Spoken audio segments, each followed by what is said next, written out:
Un caro saluto a tutti voi dagli amici di Silvestro Montanaro. Perché le civiltà indoeuropee hanno conquistato gli altri continenti? Ecco, questa domanda sul perché in particolare le popolazioni del continente europeo negli ultimi 500 anni si sono sostituite alle popolazioni originarie del continente americano e australiano e hanno utilizzato come schiavi le popolazioni del continente africano in particolare, oltre poi vivere una stagione di colonialismo negli ultimi 2 secoli.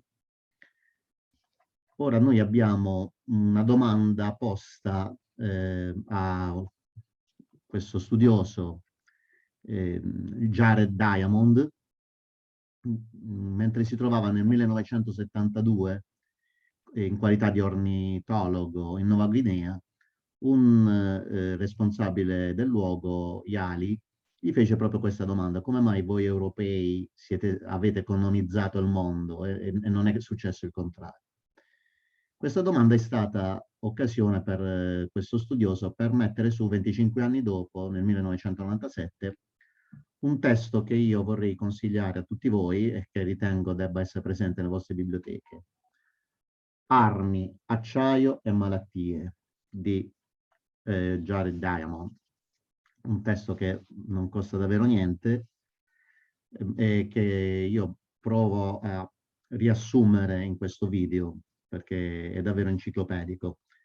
Leggerò qualche cosa di quello che è scritto sul testo e vi ripropongo in queste slide le foto di alcune tabelle riproposte da questo testo. Intanto bisogna dire che quello che lui spiega chiaramente non vuole giustificare quello che è stato giustificato nei secoli scorsi. La conquista da parte degli europei del resto del mondo negli ultimi 5 secoli non è dovuto a motivi di superiorità razziale, chiaramente, né ad altri tipi di motivazioni. E anzi bisogna partire diciamo così, tra virgolette, dal malefatto per impararne una lezione. Per scrivere questo libro, Jared Diamond si avvale di tutta una serie di discipline, e qui vengono citate la genetica, la biologia molecolare, la biogeografia,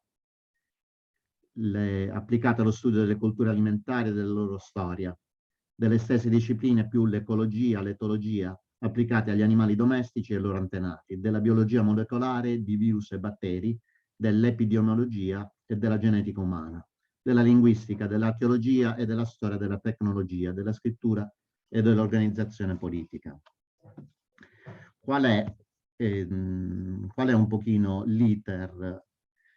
7.000 anni fa sulla faccia della Terra tutte le popolazioni esistenti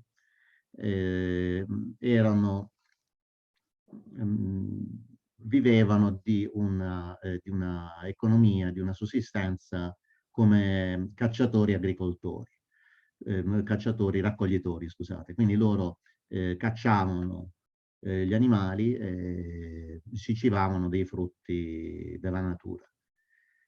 Nel momento in cui su varie parti della Terra nasce l'esperienza dell'agricoltura e l'agricoltura ha un successo, questa agricoltura permette alle popolazioni che vi si nutrono di avere maggiori eccedenze e di potersi stanziare.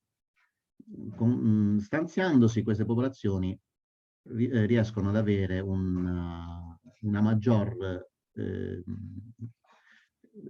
risultato alimentare che permette loro di specializzarsi, quindi diciamo dall'essere soltanto una tribù di alcuni cacciatori, un clan di alcuni cacciatori raccoglitori che non possono tra l'altro nello spostarsi nella loro transumanza, non si portano dietro neanche né i telai per tessere le vesti e neanche il pentolame che è troppo pesante e quindi diciamo si limitano a questo. Quando invece vanno a stanziarsi e nascono delle eccedenze alimentari, queste popolazioni possono crescere da un punto di vista numerico e c'è questa espansione. Questo porta alla nascita di varie società e quindi poi alla specializzazione di varie classi sociali. Non ci sono più soltanto coloro che procacciano il cibo, ma ci sono poi altre classi di politici, di guerrieri, eccetera. Questo è avvenuto in maniera particolare nella famosa mezzaluna fertile, in altri luoghi indipendenti del pianeta, però che cosa è avvenuto? È avvenuto che, adesso vi leggo un testo,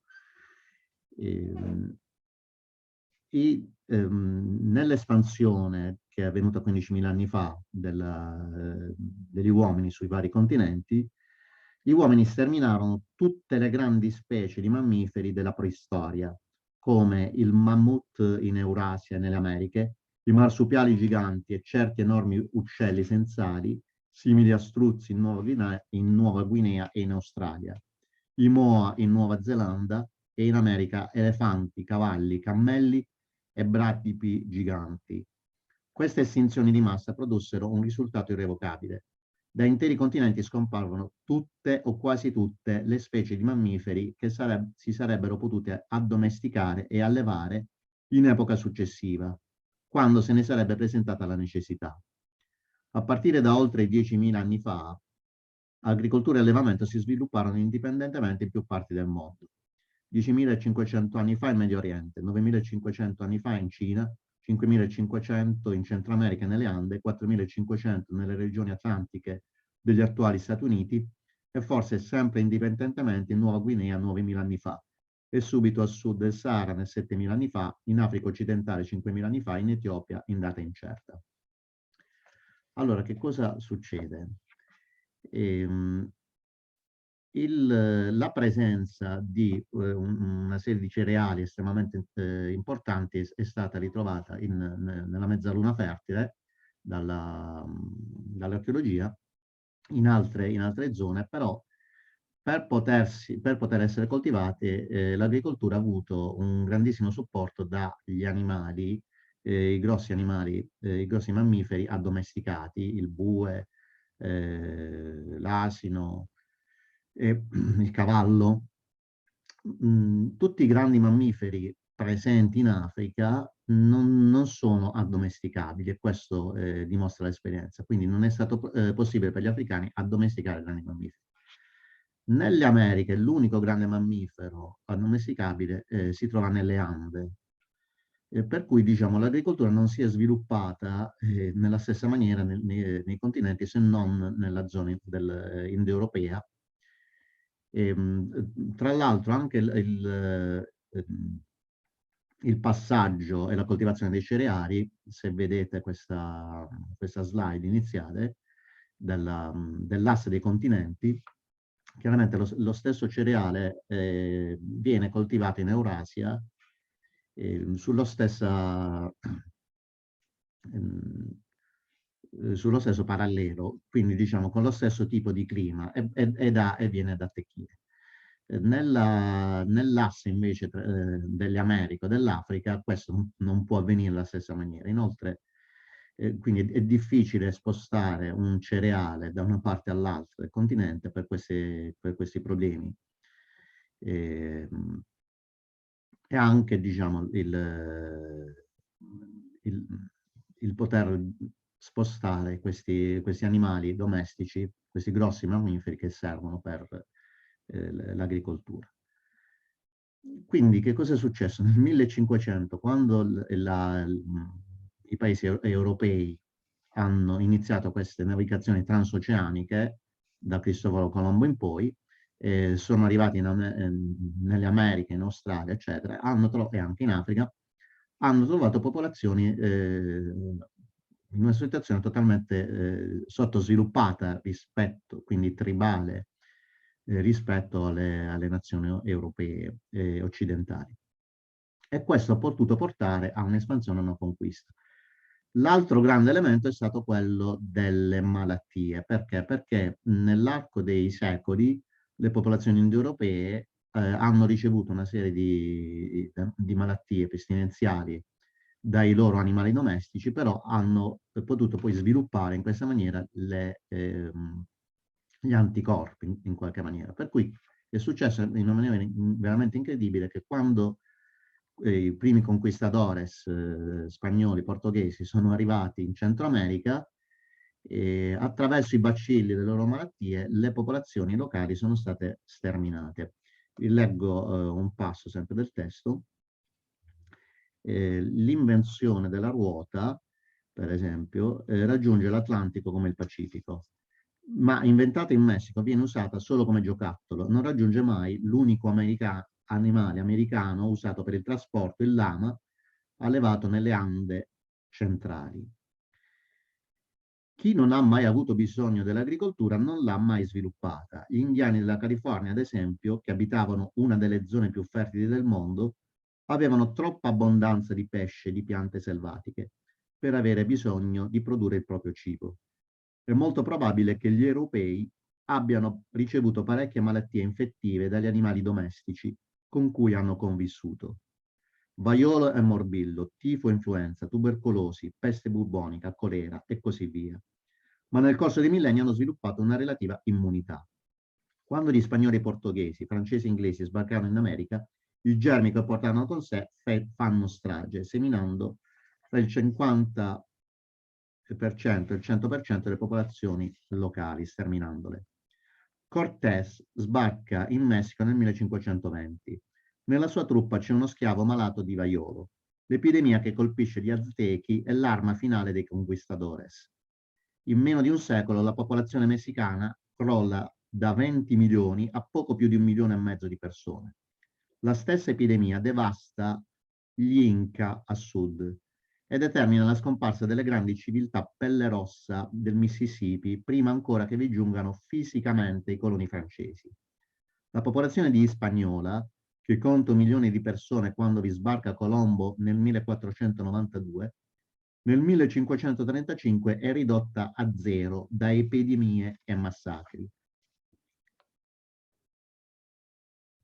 I batteri europei sterminano gli aborigeni in ogni parte del mondo, dalle isole del Pacifico all'Australia, al Sudafrica, spianando la strada ai cannoni e alle armi d'acciaio dei conquistatori. Le civiltà medio orientali sono le prime a sviluppare un'articolata organizzazione sociale. Settori della popolazione si liberano dalla necessità di lavorare per vivere e sorgono gruppi di specialisti, re, burocrati, sacerdoti e guerrieri. Nasce la cleptocrazia.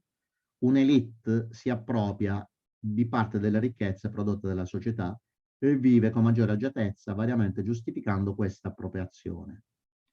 Quando gli europei del Rinascimento sviluppano la navigazione oceanica e si dirigono verso ogni angolo del pianeta, le migliaia di anni di vantaggio accumulate si sono tradotte in una formidabile superiorità nelle dimensioni delle popolazioni, nella produzione di cibo su vasta scala, nell'organizzazione sociale, nelle tecnologie, nei mezzi di comunicazione.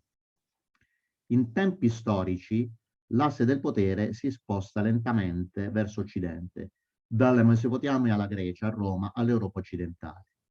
Gli imperi medio orientali dell'antichità e la civiltà greca escono di scena, vittime di una sorta di inconsapevole suicidio collettivo, a seguito del legato ambientale introdotto da irrigazione e deforestazione. Qua è una cosa molto particolare. Al principio del 1400 è la Cina a detenere il primato tecnologico. Ha inventato, tra le altre cose, la polvere da sparo e la bussola, la ghisa, la carta e la stampa. Quasi un secolo prima che gli europei affrontino la navigazione oceanica, la Cina invia regolarmente fino alla costa orientale dell'Africa spedizioni che contano fino a 28.000 uomini, imbarcate su flotte di centinaia di navi di dimensioni ben superiori alla caravelle di Colombo. ma verso la metà del secolo prevale una fazione isolazionista che vieta la costruzione di flotte e fa chiudere tutti i cantieri. Nell'immenso unificato impero cinese, la decisione di un gruppo al potere determina il futuro dell'intera nazione. Nella più piccola Europa, frammentata in centinaia di staterelli, Colombo si rivolge a 5 diversi principi e alla fine trova uno disposto a finanziare il viaggio. La Cina si richiude su se stessa per secoli, mentre l'Europa occidentale colonizza 2/3 del paese. Ecco, adesso vi scorro queste diapositive, sempre riprese dal libro.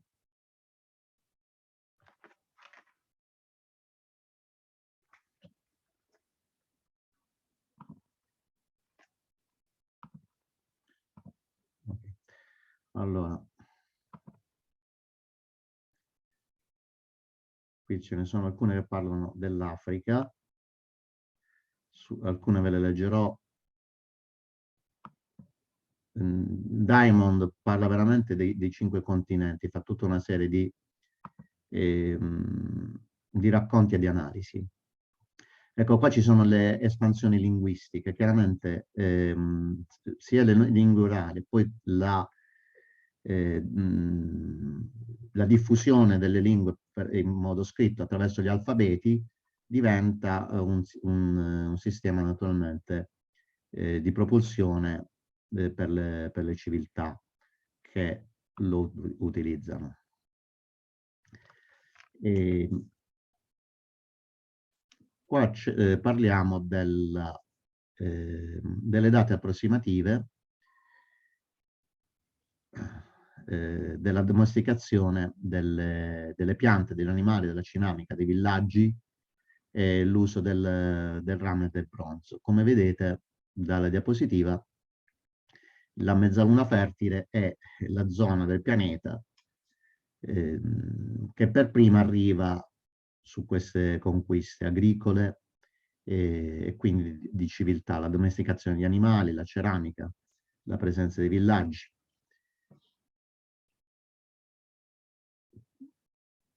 Io non vi leggerò tutto, ma potete sempre fermare il video per vedere le slide. Qui c'è una tabella sui 4 tipi di società.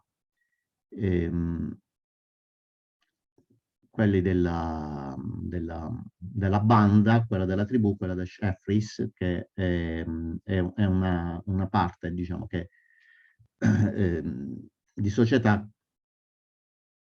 che è anteriore a quella della costituzione di veri e propri stati. E come vedete si parla un po' di tutta, nella tabella del passaggio sociale tra queste varie società.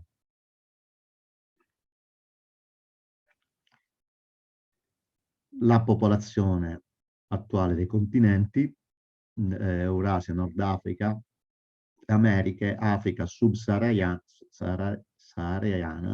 e Oceania.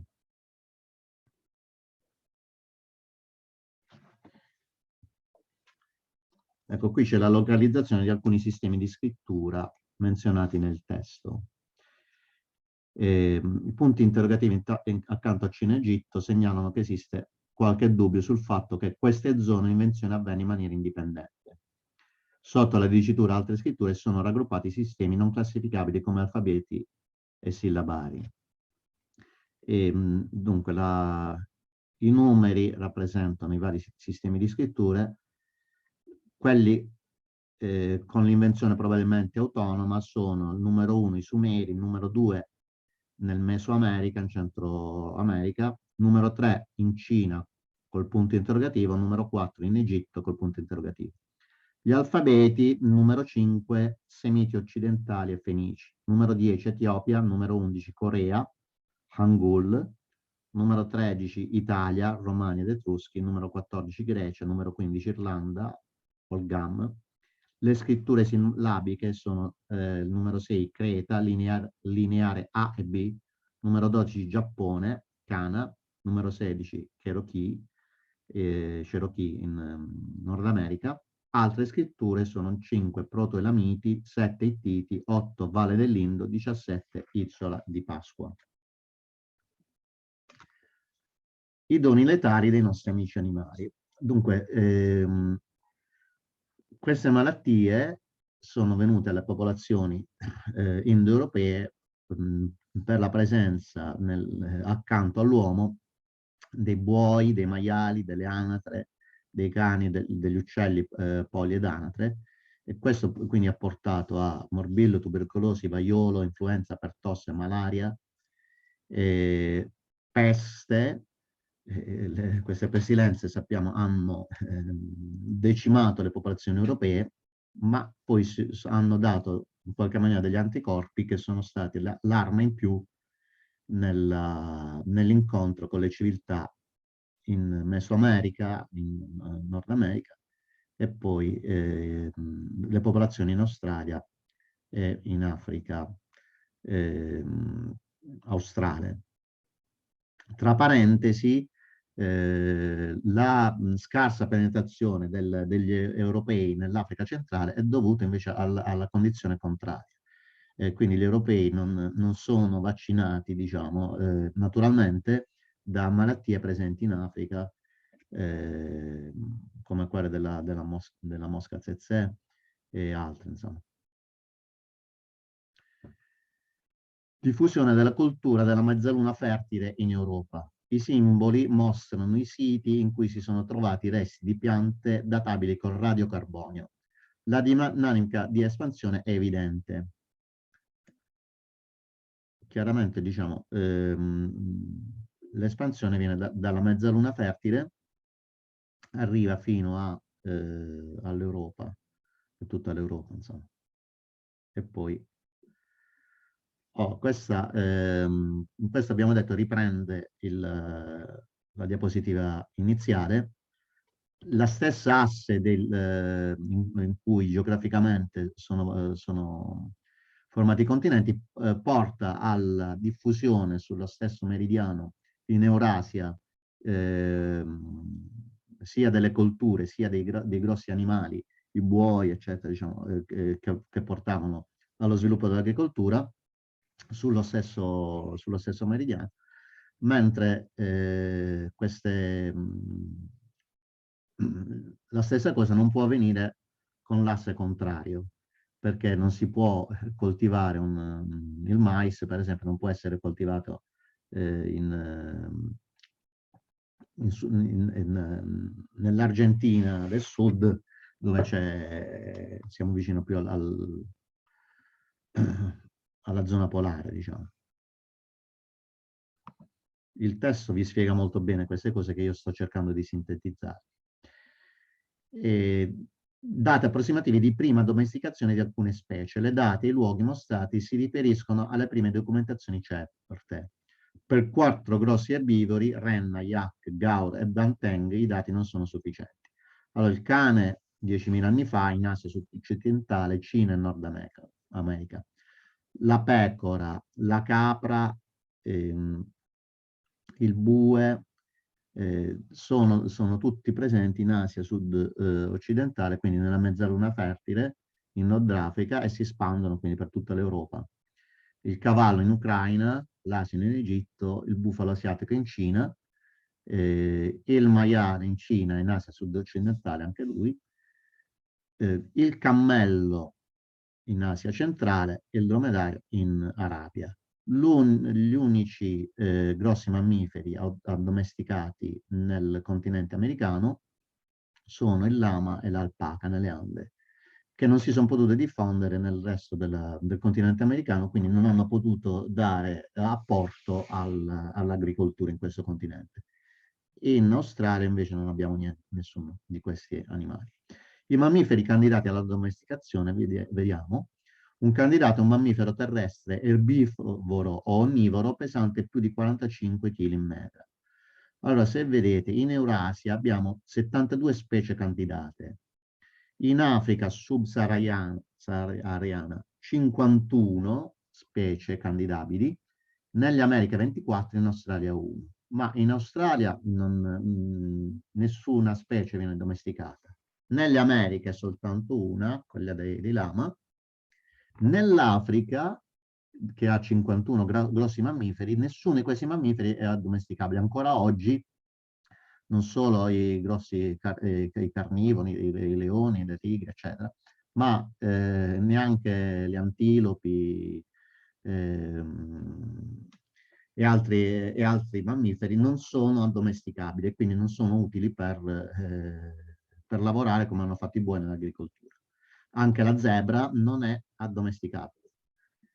Nell'Eurasia invece abbiamo avuto 13 grossi mammiferi addomesticati che hanno contribuito all'agricoltura e quindi hanno contribuito all'avanzamento delle civiltà.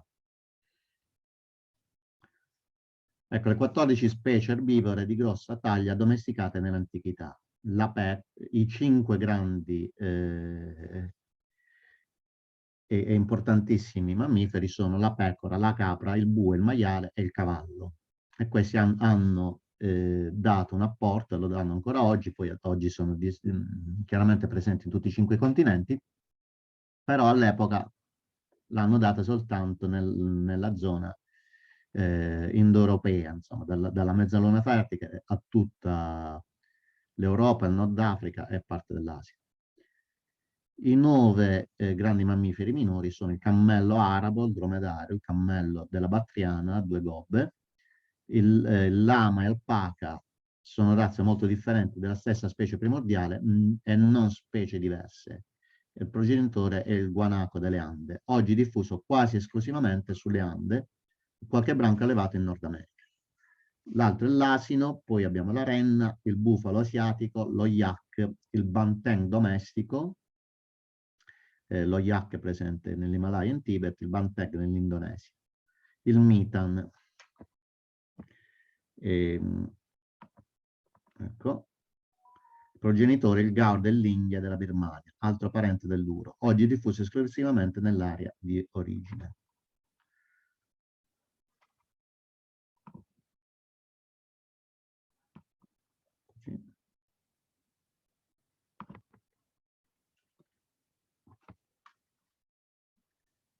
Distribuzione delle specie erbacee a seme grosso, dalle quali si evince una notevole sproporzione a favore dell'Eurasia. Si tratta di un'elaborazione. Quindi le specie erbacee a seme grosso in Asia occidentale, Europa e Sud Africa sono 33 specie, di cui 32 nel Mediterraneo e una in Inghilterra. Nell'Asia orientale sono 6 specie, nell'Africa subsahariana sono 4 specie, nelle Americhe 11 specie, 4 nel Nord America, 5 nel Centro America e 2 nel Sud America. Nell'Australia 2 specie. Queste sono le zone del mondo dal clima di tipo mediterraneo che hanno quindi diciamo i successi legati a questo tipo di clima: California, Cile, Sudafrica, sud occidentale e Mediterraneo. Ecco, diciamo, la famosa mezzaluna fertile, che oggi invece è una zona desertica a causa della deforestazione. Sappiamo storicamente dove si trova, in questa zona dei fiumi Tigri e Eufrate, tra l'attuale Turchia, Siria, Giordania, Iraq e Iran.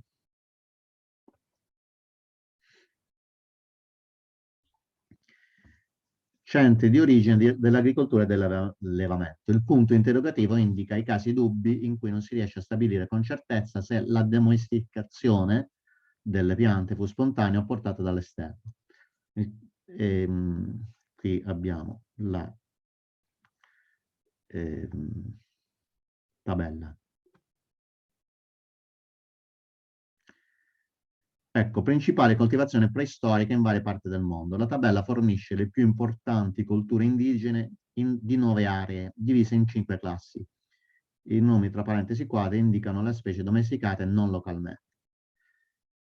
Allora, nella mezzaluna fertile noi abbiamo tutti questi cereali, le leguminose, le fibre, le concupitacee. In Cina, in Mesoamerica abbiamo solo i legumi, come cereali abbiamo solo il mais, come legumi i fagioli. Nelle Ande come cereali solo la quinoa e sempre fagioli. Nell'Africa il sorgo, il miglio e il riso africano. In India grano, orzo, riso, sorgo, miglio, sempre però venuti dalla mezzaluna fertile. In Etiopia il miglio, negli Stati Uniti orientali l'orzo, in Nuova Guinea la canna da zucchero. Vedete sempre la mezzaluna fertile in vantaggio sul resto del mondo. Ecco alcuni esempi di specie domesticate nel mondo. In modo indipendente nel vicino oriente, quindi mezzaluna fertile, grano, piselli, olivo, pecora, capra, in Cina riso, miglio, maiale, bacco da seta. Nel Mesoamerica mais, fagioli e zucca e il tacchino come animali. Nelle Ande, l'Amazzonia, patate, manioca e gli animali lama, cavia. Negli Stati Uniti il girasole, il chenopodio e nessun animale. Nel Sahel il sorgo, il riso africano e la gallina faraona. Nell'Africa equatoriale l'igname, la palma e nessun animale. Nell'Etiopia il caffè, il tef, nessun animale. Nuova Guinea, canna da zucchero e banana, nessun animale. Dopo l'arrivo delle specie non indigene, in Europa occidentale abbiamo il papavero, l'avena, nella valle nell'Ind il sesamo, le melanzana e i bovini asiatici, nell'Egitto sicomoro, l'acciufa, l'asino e il gatto. Sempre le date vediamo anche qui nella tabella. Ecco qui abbiamo la tabella riassuntiva finale, che possiamo leggerla, riepilogo schematico della serie di fattori che portarono dalle cause remote, come l'orientamento degli assi continentali, alle cause prossime, cavalli, fucili, malattie, eccetera. Per esempio, le malattie infettive fecero la loro comparsa in zone ricche di specie domesticabili, questo in parte perché, grazie all'agricoltura che ne conseguì, nacquero in queste stesse zone società sovrappopolate che facilitavano il propagarsi delle epidemie. In parte perché gli agenti patogeni umani si sono evoluti a partire da quelli degli animali domestici. Dunque, asse continentali, l'ampia disponibilità di specie domesticabili, la facilità di diffusione delle specie grazie ad asse continentali, la domesticazione di molte specie di animali e vegetali, il surplus alimentare, l'immagazzinamento, società sedentarie più numerose, densamente popolate, socialmente stratificate, la tecnologia, armi da fuoco, spada, acciaio, cavalli che vengono usati per la guerra, la navigazione transoceanica, cultura e scrittura, organismi di governo, le malattie e le epidemie.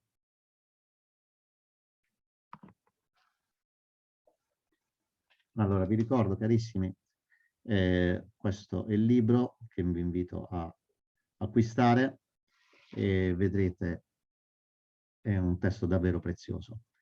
Un caro saluto a tutti voi dagli amici di Silvestro Montanaro e da Alessandro Manfredi.